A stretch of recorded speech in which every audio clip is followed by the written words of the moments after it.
It started when I got acquainted with Dr. Ned Pangi when he visited Uzami City to interview my teacher Eric Olavides.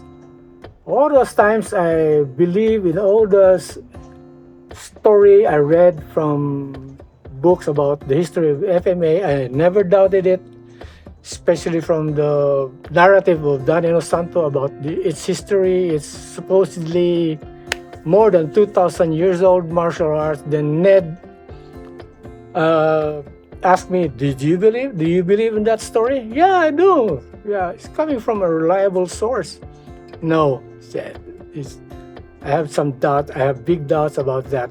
Maybe you should try to do a further research on the real history of the martial arts, because Dr. Ned Ipangi, has always been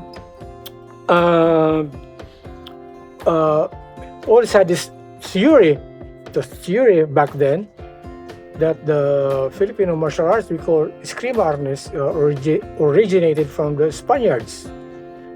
Then that was my role then. Okay, I want to prove to you, Ned, that it wasn't the Spaniards who introduced the Filipino martial arts. Until I did my own research, and to my dismay, Ned was correct. It came from the Spaniards.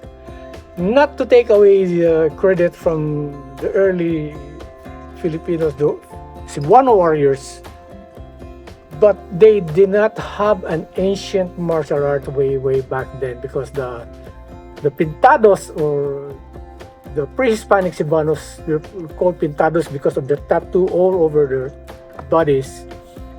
They raided as far as the Fujian province in China to extract iron ore, and the story even goes that they dismantled anything that's made of iron in the household of the Chinese people in the Fujian province.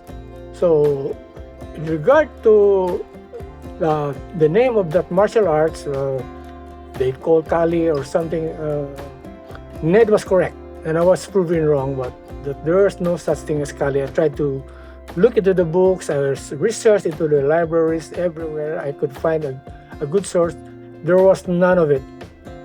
Until I went into several sources, like my English teacher back then, who's also the head of the Cebuano Studies Center, Erlinda Quintanar Alboro. He was my English professor back in college, and he wrote something titled Sumad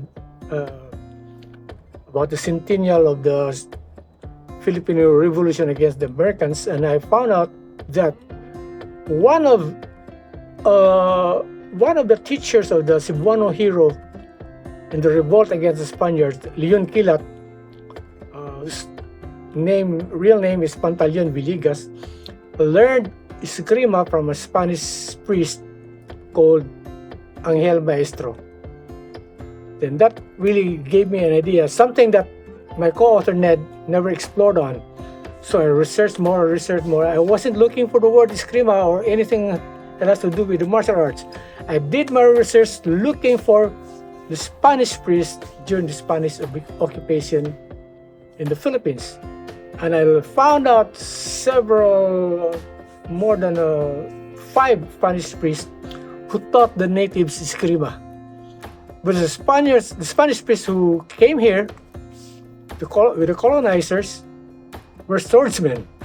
A lot of them.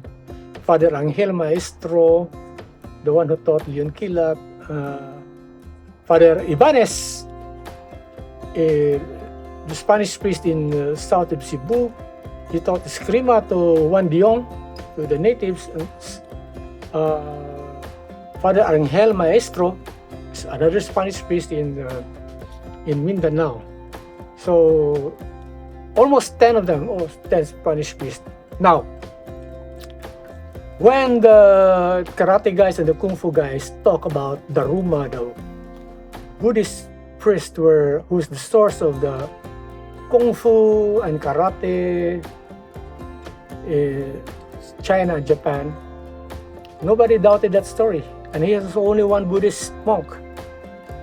But when he came out with the book, when he came out with our hypothesis that the Spanish priests were the ones who introduced Eskrima, everyone in the USA got so mad, and they tried to question the validity of our claim. But the stories came out from credible historians, not from FMA books, not from Filipino martial arts books. And that's the story of our source of the martial arts.